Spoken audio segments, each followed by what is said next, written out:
ન્યૂઝમાં આપનું સ્વાગત છે। હું છું આપની સાથે વલ્લરી વ્યાસ। હાલ જે છે તે મહેસાણા જિલ્લાના આપના પ્રમુખ જે છે તે આપણી સાથે જોડાયા છે જયદેવસિંહ, તેમની સાથે વાત કરીશું। ખાસ કરીને આવનારા સમયની અંદર જ્યારે સ્થાનિક સ્વરાજ્યની ચૂંટણી છે તેમને લઈને તેમની સાથે વાત કરીશું। જયદેવસિંહ, સ્વાગત છે આપનું ન્યૂ ભારત ન્યૂઝમાં। આપને અને આપના દર્શકોને મારા નમસ્કાર। જય હિન્દ, જય ભારત। આવનારા સમયની અંદર જ્યારે ખાસ કરીને સ્થાનિક સ્વરાજ્યની ચૂંટણીનું આયોજન થવા જઈ રહ્યું છે, મહાનગરપાલિકા, નગરપાલિકા સાથે તાલુકા પંચાયત અને ગ્રામ્ય પંચાયત તમામ જગ્યા પર જે છે તે હવે ચૂંટણીની તડામાર તૈયારીઓ શરૂ કરી દેવામાં આવી છે, ત્યારે આમ આદમી પાર્ટીની શું તૈયારીઓ છે? આમ આદમી પાર્ટી એક ક્રાંતિથી ઊભી થયેલી પાર્ટી છે। અત્યારે છેલ્લા 6 મહિનાથી અમે જનસભાઓ કરી, મહોલ્લાઓ સભા કરી, ડોર ટુ ડોર કરી રહ્યા છીએ અને લોકોના પ્રશ્નો જે ખરા એ સાંભળીએ છીએ, સમજીએ છીએ અને ઉકેલ લાવવાનું જે પણ જે જગ્યાએ જો અટકેલું હોય, કામ લટકેલું હોય ને ભટકેલું હોય તો એ જગ્યાએ એનું સમાધાન શોધવાનો અમે પૂરેપૂરો પ્રયત્ન કરીએ છીએ। લોકોનો વિશ્વાસ જ્યારે આમ આદમી પાર્ટી ઉપર આટલો થઈ રહ્યો છે અને 2022ના અંદર જ્યારે આપણને 42 લાખ વોટ મળ્યા હોય, 5 ધારાસભ્યો જીત્યા હોય અને જ્યારે વિસાવદરના અંદર અમારા ગોપાલભાઈ ઇટાલિયા જીત્યા હોય, એ વખતે અત્યારે લોકોનો અમારા ઉપર જે વિશ્વાસ જે ખરો એ આમ આદમી પાર્ટી ઉપર અઢળક છે, લોકોનો પ્રેમ છે અને એ અનુસંધાને જ્યારે અમે આ બધી ઇવેન્ટો કરી રહ્યા છીએ ત્યારે લોકો ખૂબ જ સારો પ્રતિસાદ આપી રહ્યા છે। વધુમાં સ્થાનિક જે ચૂંટણી જે અત્યારે આવી રહી છે એના માટે જે પ્રથમ જે આપણું પગલું ખરું એ અત્યારે ઉમેદવારોની છટણી કરવાની, સમીક્ષાઓ કરવાનું એ કાર્યક્રમ અમારો પહેલા ફેઝમાં પૂરો થઈ ગયો। અમે જેટલા પણ નામ અમારા અત્યારે જે મહેસાણા તાલુકાના, જિલ્લાના, નગરપાલિકા, મહાનગરપાલિકાના જેટલા અમારા સ્થાનિક જે ઉમેદવારો ખરા એમની સમીક્ષાઓ થઈ ગઈ। સમીક્ષાઓ થયા પછી આજે અમે પ્રદેશમાં એમના નામ પણ મોકલી દીધા છે। ટૂંક સમયમાં એ નામ જાહેર થશે, એના પછી બીજા ફેઝમાં બીજા અન્ય ઉમેદવારોના નામ જાહેર થશે। આમ આદમી પાર્ટી ખૂબ જ અગ્રેસર રહી છે, તમામ જગ્યા ઉપર સ્થાનિક ચૂંટણી લડી રહી છે। જી, હાલ જે છે તે છેલ્લા ઘણા સમયથી આપણે જોઈ રહ્યા છીએ કે નેતાઓ જે છે તે આમ આદમી પાર્ટી છોડીને જઈ રહ્યા છે, તો આમ આદમી પાર્ટીની અંદર ક્યાંક જૂથવાદ કે જ્ઞાતિવાદ ખરો? ના, એવું નથી। અહીંયા જ્યારે આમ આદમી પાર્ટીમાં જ્યારે કોઈ વ્યક્તિ જોડાય તો અમારા રાષ્ટ્રીય સંયોજક અરવિંદ કેજરીવાલ સાહેબનું એક સૂચન છે કે જો તમે તમારા વ્યક્તિગત આકાંક્ષાઓ સાથે તમે જો પાર્ટીમાં આવતા હોય, તમારી વ્યક્તિગત કોઈ લાભ લેવો હોય, વ્યક્તિગત કોઈ પણ અપેક્ષાઓ હોય તો તમે પાર્ટીમાં ના આવશો। આમ આદમી પાર્ટી ફક્ત ને ફક્ત લોકોના સુખાકારી માટે શું કરી શકીએ, કે આપણે શું કરી શકીએ કે જેના કારણે લોકોની સારું કામ થાય તો એના માટે હોય છે। અત્યારે મહેસાણાના અંદર આપણે ખૂબ સારી રીતે કામ કરી રહ્યા છીએ, ગુજરાત પ્રદેશના અંદર ખૂબ સારી રીતે કામ થઈ રહ્યું છે। અહીંયા કોઈ જૂથવાદ હોય કે જાતિવાદ હોય એવો કોઈ પ્રશ્ન જ ના હોય। અમારા યશુદાનભાઈ ગઢવી સાહેબ હોય, અમારા ગોપાલભાઈ ઇટાલિયા સાહેબ હોય, મનોજભાઈ સુરેઠા સાહેબ હોય, આ બધાના અમે અધ્યક્ષતામાં દરેક જગ્યાએ આમ આદમી પાર્ટી ખૂબ જ સારી રીતે કામ કરી રહી છે। જ્યારે કોઈને કોઈ વ્યક્તિગત કોઈ પ્રશ્ન હોય તો એને ગમતું ના હોય અથવા કોઈ પણ પ્રશ્ન હોય તો એ છોડી જાય છે। તો આમ આદમી પાર્ટી તો રાષ્ટ્રીય પાર્ટી છે, એમાં 4 માણસ જોડાશે, 2 માણસ જશે, એના પછી 15 માણસ આવશે, આ બધો સિલસિલો ચાલતો રહેશે। આ રાષ્ટ્રીય પાર્ટી છે અને એના અંદર સતત પ્રવાહ લોકોનો ચાલુ રહ્યો છે। અત્યારે અમારી પાસે લોકોનો જે વિશ્વાસ છે અને પ્રેમ છે અને આશીર્વાદ છે એ અમારા માટે બહુ મહામૂલી અમારી મૂડી થઈ ગઈ છે। જી, હાલ જે છે તે સ્થાનિક સ્વરાજ્યની ચૂંટણી નજીકમાં છે અને વિપક્ષ તરીકે કોંગ્રેસ પણ જે છે તે તડામાર તૈયારીઓ કરી રહી છે, આપ કઈ રીતે જુઓ છો? વિપક્ષમાં કોંગ્રેસ 32 વર્ષથી હતી।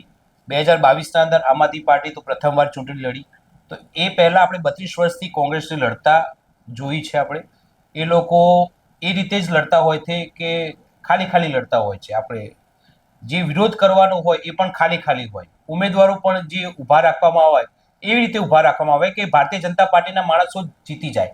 કેમ? કારણ કે જે કોંગ્રેસના જે પ્રદેશના નેતાઓ હોય કે નીચેના નેતાઓ હોય, એમના જે ધંધા રોજગાર ખરા એ ભાજપના નેતાઓ સાથે વ્યક્તિગત થતા હોય છે।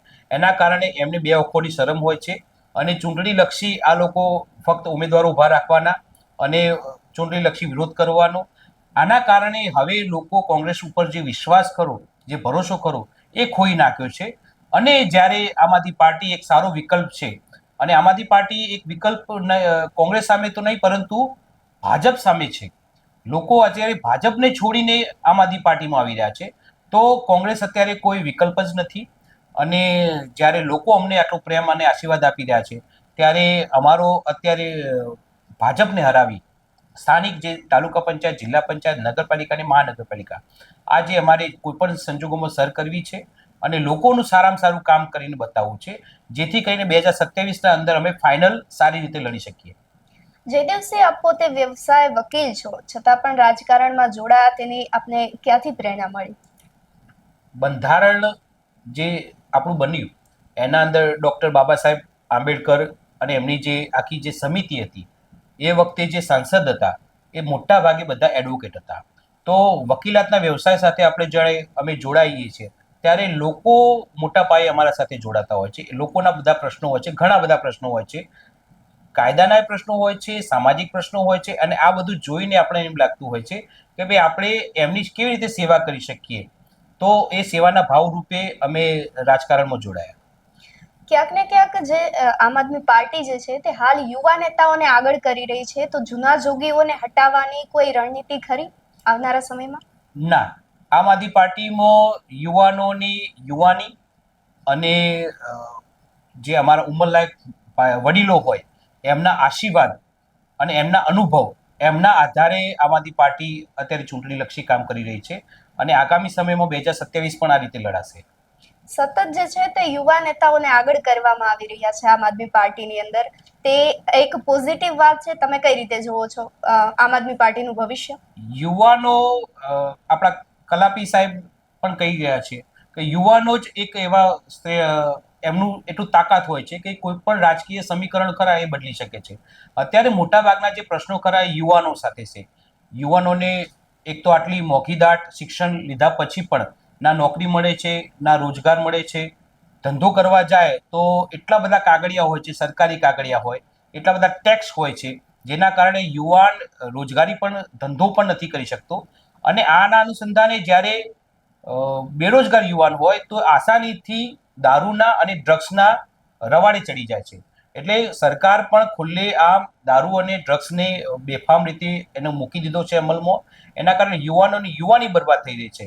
તો બીજી તરફ આમ આદમી પાર્ટીએ જ્યારે ચૈતરભાઈ વસાવા હોય, ગોપાલભાઈ ઇટાલિયા હોય, મનોજ સોરઠિયા હોય, ઈસુદાનભાઈ ગઢવી સાહેબ હોય, તો આ બધા યુવાનોને આગળ કરીને, બ્રિજરાજભાઈ સોલંકી હોય, તો આ બધા અમારા યુવાનોને આગળ કરે છે કે જે યુવાનો જ રાજકારણને બદલી શકે છે. અને ભારતીય જનતા પાર્ટીના 32 વર્ષના શાસનને આ યુવાનોથી જ અમે દૂર કરીશું.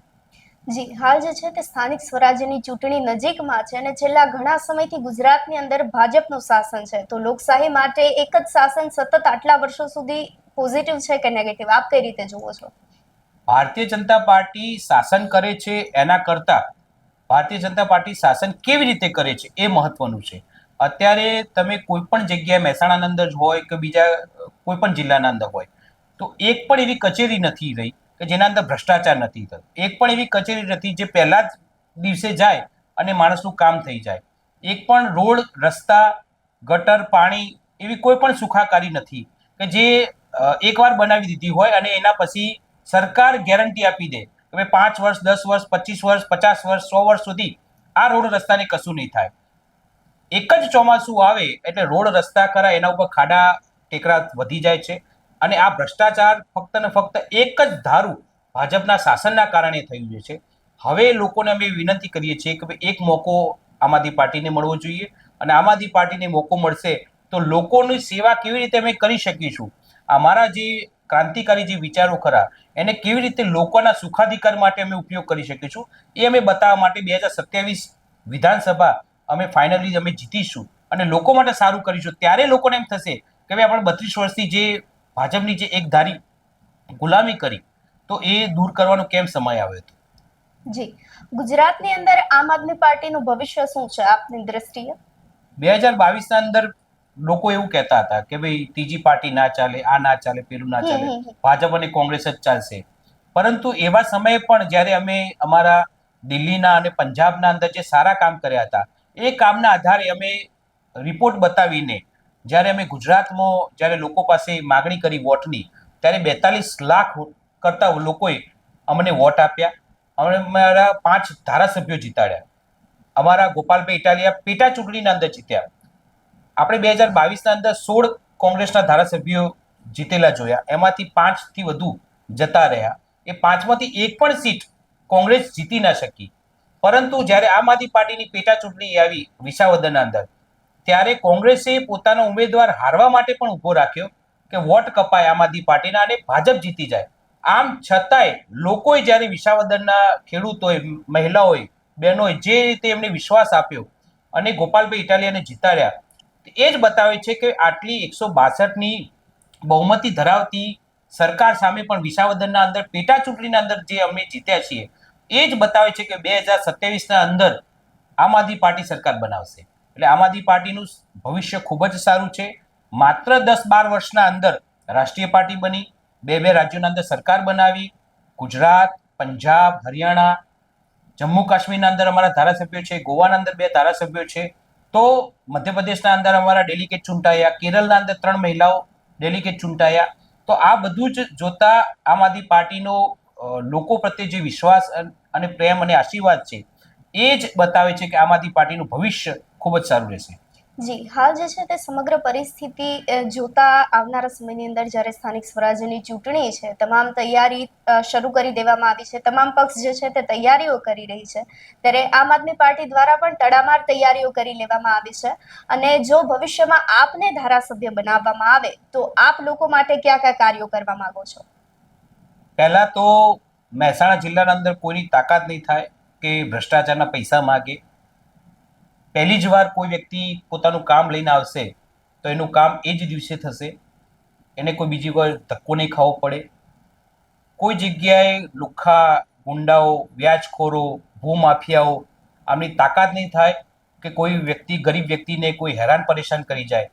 મહેસાણા જિલ્લાની કોઈ દીકરી ઉપર કોઈ દુષ્કર્મીને એ તાકાત નહીં થાય કે એ એના સામે જોઈ શકે છે.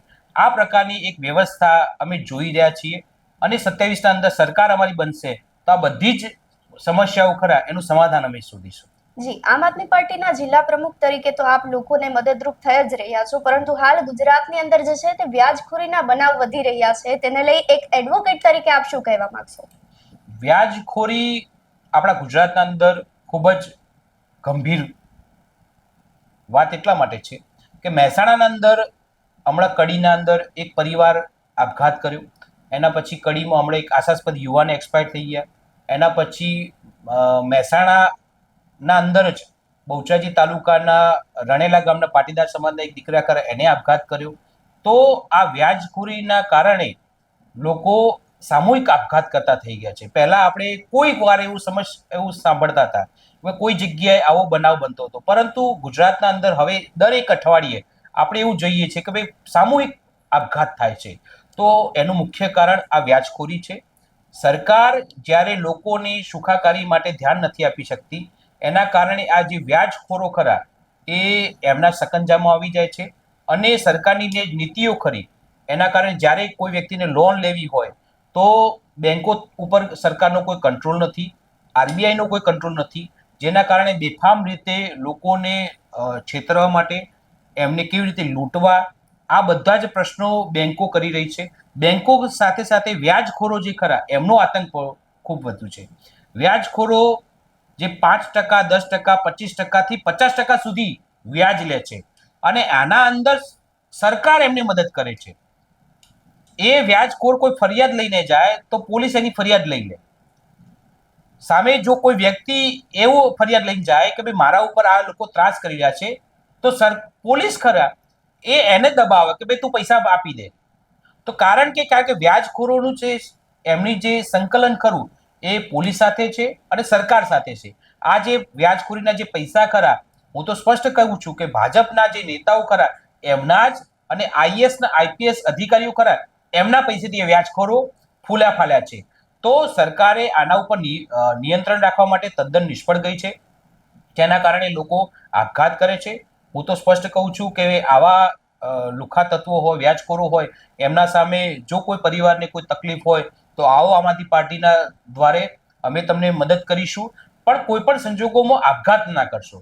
તમે સમાજની બીકે અથવા કોઈ કોર્ટ કચેરીના કેસની બીકના કારણે જો તમે આપઘાત કરશો તો તમે તમારા પરિવાર સાથે અન્યાય કરી રહ્યા છો. તમારા મૃત્યુ પછી તમારા બાળકો, તમારા પરિવાર, તમારા મા બાપ, તમારા પત્ની, આ બધાની શું હાલત થાય છે?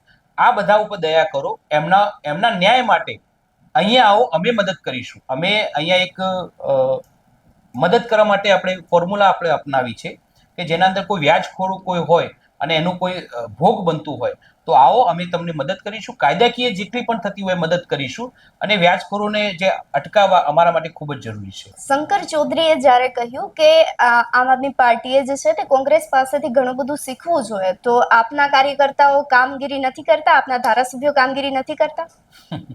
હવે એ તો આ પ્રશ્નનો જવાબ તો શંકરભાઈ જે વિધાનસભાના અધ્યક્ષ છે એમણે આપવો જોઈએ. અને કોંગ્રેસ પાસેથી શું શીખીએ? 32 વર્ષથી કેવી રીતે હારી જવું એ શીખીએ. 32 વર્ષથી કેવી રીતે ભાજપના નેતાઓ સાથે સેટિંગ કરીને પોતાના નેતાઓ ઉમેદવારો હારી જાય એ શીખીએ. જ્યારે ભાજપના નેતાઓ ભ્રષ્ટાચાર કરતા હોય તો ચૂપચાપ કેવી રીતે બેસી રહીએ એવું શીખીએ. આ બધું અમારે નથી શીખવું. અમે લોકો માટે લડતા પાર્ટી છીએ, લોકોના હિત માટે લડીએ છીએ. અમારા ધારાસભ્યો જે રીતે કામ કરે છે અમને ખરેખર ગર્વ થાય છે.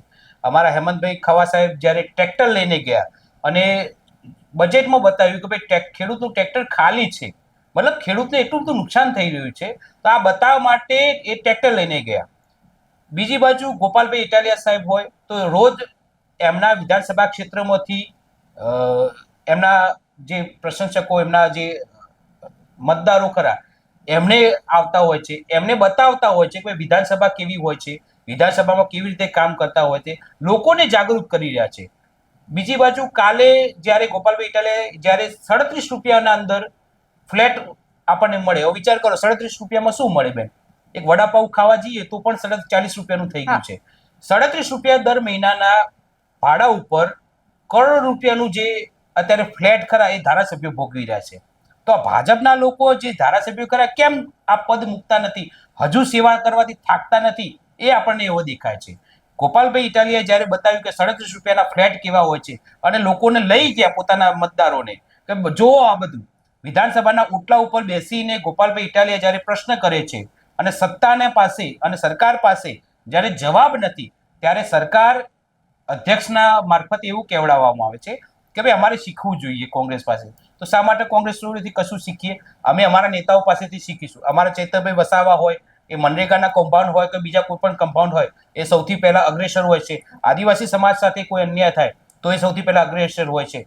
અમારા ખેડૂતો સાથે કોઈ નુકસાન જાય કે કોઈ તકલીફ પડે તો અમારા આમ આદમી પાર્ટીના નેતાઓ હેમંત ખવા સાહેબ, ગોપાલભાઈ ઇટાલિયા સાહેબ બધા લડતા હોય છે. તો અમે શા માટે કોંગ્રેસ પાસેથી કંઈ શીખીએ? અમે અમારા નેતાઓ પાસેથી શીખીશું. અને જ્યારે આપણે સૌ જાણીએ છીએ કે ભારત દેશના સંસદ, ભારત દેશનું રાજ્યસભા, ભારતના હાઈકોર્ટ, સુપ્રીમ કોર્ટ, ગુજરાતના હાઈકોર્ટ, અહીંયા ડિસ્ટ્રિક્ટ કોર્ટ સુધી આપણે લાઈવ હોય છે. તમે ઓગણીના ટેરવા ઉપર આજે કઈ કોર્ટના અંદર કયું કામ થયું એ લાઈવ જોવા મળે છે. તો આપણી વિધાનસભા લાઈવ કેમ નથી? મારે જાણવું છે કે મહેસાણા જિલ્લાના જે 7 અમારા જે ધારાસભ્યો ખરા એ ગુજરાત વિધાનસભાના અંદર શું કરી રહ્યા અને મહેસાણાના વિકાસ માટે કયો પ્રશ્ન મૂક્યો એ જાણવાનો મને અધિકાર છે અને મારા સાથેના જે મહેસાણા જિલ્લાના તમામ સ્થાનિકોને અધિકાર છે. એ જ રીતે તમામ ગુજરાતના રહીશોને એ જાણવાનો અધિકાર છે કે ભાઈ ગુજરાત વિધાનસભાના અંદર ભાજપના ધારાસભ્યો હોય, કોંગ્રેસના ધારાસભ્યો હોય કે આમ આદમી પાર્ટીના ધારાસભ્યો હોય, પોતાના ધારાસભ્યો અહીંયા વિધાનસભામાં બેસીને શું કરે છે, કેવી રીતે કામ કરે છે, કયા પ્રશ્નો કરે છે, કયા કાયદા બનાવી રહ્યા છે. તો આ જાણવાનો અધિકાર કરો એ ગુજરાતના દરેક વ્યક્તિનો અધિકાર છે અને એટલા માટે લાઈવ પણ થવું જોઈએ. અને અમારે કોંગ્રેસના પાસેથી કંઈ શીખવું નથી, અમારે ભાજપના અધ્યક્ષ ખરા એમના પાસેથી કંઈ શીખવું નથી, વિધાનસભાના અધ્યક્ષ ખરા એમની પાસેથી કંઈ શીખવું નથી. અમે અમારા ધારાસભ્યો પાસેથી શીખી રહ્યા છીએ. અને લોકો જે કહેશે, લોકો અમે બધા અનુભવી નથી, અમે બધા સામાન્ય વર્ગમાંથી આવ્યા છીએ, મધ્યમ વર્ગમાંથી. કોઈ વકીલાત કરતા હોય, મહેસાણાના અંદર સ્થાનિક ઘણા બધા અમારા લીડર્સ છે, કોઈ રિક્ષા ચલાવે છે, કોઈની પાનની દુકાન છે, ખ્યાલ? આ બધા સામાન્ય લોકોની પાર્ટી છે, ખેડૂતો છે, શ્રમિકો છે, આ બધાના ભેગા મળીને આ પાર્ટી બની છે. ત્યારે આ બધાની ભેગા મળીને પાર્ટી બની છે અને અમારી જવાબદારી વધુ બને છે લોકો માટે, તો અમારે કોઈની પાસેથી કોઈ શીખવું નથી. અમે લોકો જે શીખવાડશે અમે એ શીખીશું. ગુજરાત વિધાનસભાને હાલ લાઈવ કરવા માટે જે છે તે આમ આદમી પાર્ટી દ્વારા સતત માંગ કરવામાં આવી રહી છે. આપને શું લાગે છે, આ માંગણી સંતોષવામાં આવશે ખરા? 110% અમારા જે ધારાસભ્યો, 5 ધારાસભ્યો જે વાત મૂકી છે એ 100% મંજૂર થવા પાત્ર છે. કેમ? કારણ કે ભારત દેશની તમામ સાંસદો, તમામ વિધાનસભા, તમામ જગ્યાએ જો ભાજપનું રાજ્ય છે એ જગ્યાઓ પર રાજસ્થાનના અંદર લાઈવ થાય છે, દિલ્હીના અંદર લાઈવ થાય છે, ગોવાના અંદર લાઈવ થાય છે, તો ગુજરાતમાં કેમ નહીં? તો ગુજરાતમાં પણ આપણા બધાની રજૂઆત છે, આમ આદમી પાર્ટીની રજૂઆત છે કે ભાઈ ગુજરાત વિધાનસભા પણ લાઈવ થવી જોઈએ. લાઈવ નથી કરતા એનો અર્થ એવો છે કે તમે કંઈક ચોરી કરો છો. તમે તમારી કામની પારદર્શિકતા ખરી એ લોકો સમક્ષ કેમ નથી મૂકતા? શા માટે વિધાનસભા ખોલવામાં નથી આવતી? વિધાનસભા લાઈવ બતાવવામાં આવે તો ખબર પડી જાય કે અહીંના જે ધારાસભ્યો ખરા ભાજપના, એમની હાલત તો ત્યાં પટાવાળા જેવી છે. એ ના તો કંઈક કરી શકે છે, ના કંઈક કરાવી શકે છે. તો આ પટાવાળા જેવા જે ધારાસભ્યો ખરા એમનું કોઈ ઓકાત નથી. એના કારણે એ કંઈક કરી શકે એવી પરિસ્થિતિ નથી, અને જે કંઈક કરવા જાય તો એમનાથી કંઈ થાય એવું નથી. તો એટલા માટે ભાજપ ખરી એ બહુ ડાયી રીતે આ વિધાનસભા બંધ રાખીને બેઠી છે. પરંતુ અમારી લડત ખરી એ ચાલુ જ રહેશે, અને સરકાર અમારી 27 અંદર બનશે તો ગુજરાત વિધાનસભા ફેસબુક ઉપર, યુટ્યુબના અંદર, ઇન્સ્ટાના અંદર તમામ જગ્યાએ લાઈવ હશે અને લોકો જાણતા હશે કે ભાઈ આમ આદમી પાર્ટીના મુખ્યમંત્રી અને મંત્રીઓ અને ધારાસભ્યો શું કામ કરી રહ્યા છે. તો હું તો સ્પષ્ટ માનું છું કે વિધાનસભા લાઈવ થવી જોઈએ, અને 27 અંદર અમારી તમામ જગ્યાએ, તમામ ન્યૂઝ ચેનલના અંદર, યુટ્યુબ, ફેસબુક, જેને પણ જો લાઈવ જોયું હોય તો જોઈ શકશે એવી અમે વ્યવસ્થા કરીશું. જી, આમ આદમી પાર્ટી છોડ્યા બાદ જે છે તે રાજુ કરપડા સતત ગોપાલ ઇટાલિયા અને આમ આદમી પાર્ટી પર આક્ષેપો કરી રહ્યા છે. આપ શું કહેશો? એ તો હવે રાજુભાઈ જાણે કે એમને શું તકલીફ છે, પરંતુ આપણે સૌ જાણીએ છીએ કે ભાઈ જે ઝાડ મજબૂત હોય એના ઉપર જ કોઢીના ઘા વાગતા. અમારા ગોપાલભાઈ ઇટાલિયા અમારા આઈડિયલ છે, અમારા એક પીઠ નેતા છે, અને એમના ઉપર આક્ષેપ કરો તો તમને પબ્લિસિટી વધુ મળે. આ સર્વે બધા જાણતા હોય છે. એટલે કંઈ પણ કોઈ તકલીફ હોય, ભાજપના નેતાઓને કોઈ તકલીફ હોય તો પણ ગોપાલ ઇટાલિયાનું નામ દઈ દેવાનું, કોંગ્રેસના કંઈ હોય તો પણ ગોપાલ ઇટાલિયાનું નામ દઈ દો. અમારાથી કોઈ આમ આદમી પાર્ટીનો કોઈ નેતા હોય એને કોઈ અસંતોષ થાય અને જતો હોય તો પણ ગોપાલ ઇટાલિયાનું નામ દઈ દે. કારણ કે ગોપાલ ઇટાલિયા અત્યારે સેન્ટ્રલાઇઝ થઈ ગયા છે. અત્યારે લોકોની એમને જે કામ કરી રહ્યા છે એ જોતા લોકો એમના પ્રત્યે હવે નજરથી જ જોઈ રહ્યા છે. તો એમને કેવી રીતે બદનામ કરવા એ ભાજપ શાસિત આ લોકો કાર્ય કરી રહ્યા છે. તો અમારું થડ મજબૂત છે, અમારા ઈસુદાનભાઈ ગઢવી મજબૂત છે, ગોપાલભાઈ ઇટાલિયા મજબૂત છે, મનોજભાઈ મજબૂત છે, બ્રિજાસિંહ મજબૂત છે, ચૈતર વસાવા મજબૂત છે. તો આ બધા મજબૂત જે થડ ખરા એ થડ ઉપર તો કોઈ ઘા મારે. ઝાડ જો નાનું હોય એના ઉપર કોણ પીલીડું કરે? જે થડ મજબૂત હોય એના ઉપર તો કોઈ ઘા મારે. એટલે અમારા બધા જે નેતાઓ ખરા એ મજબૂત છે, થડવાળા છે, હજળબમ છે. એટલા માટે એમના ઉપર આ રીતે આક્ષેપો થતા હોય છે. અને કોણ શું આક્ષેપ કરે છે એ જવાબ આપવા માટે આપણે બંધાયેલા નથી, કારણ કે આપણે સ્વતંત્ર દેશ છીએ. હા, એમને તકલીફ હોય, કોઈ પણ વ્યક્તિને કોઈ તકલીફ હોય તો સત્તામાં કોણ છે? ભાજપ છે. પ્રશ્ન કરો મુખ્યમંત્રીને, કરો પ્રધાનમંત્રીને પ્રશ્ન, તમે કેટલા તાકાતવાળા છો તો બધાને ખબર પડી જશે. તમે ગોપાલ ઇટાલિયાને સામે પ્રશ્ન કરીને શું કરશો? ગોપાલ ઇટાલિયા તો મારા ધારાસભ્ય છે, એમનાથી થતું હોય બધું કરશે, પરંતુ તમે તમારી નામના વધે એના માટે ખોટા આક્ષેપો કરો છો. એ પણ અહીંયા ખેડૂતો જાણી ગયા છે, અહીંના ગુજરાતના લોકો જાણી ગયા છે. જી, જયદેવસિંહ, આમ આદમી પાર્ટીના જિલ્લા પ્રમુખ તરીકે આપ તો લોકોની મદદ કરી જ રહ્યા છો, સાથે સાથે બીજા પણ અલગ અલગ કામગીરી સાથે જોડાયા અને આપ લોકોના હિત માટે કામગીરી કરી રહ્યા છો. તે બદલ ન્યૂ ભારત ન્યૂઝ વતી હું આપને અભિનંદન પાઠવું છું. અમારી સાથે જોડાવા માટે આપનો આભાર. Thank you so much.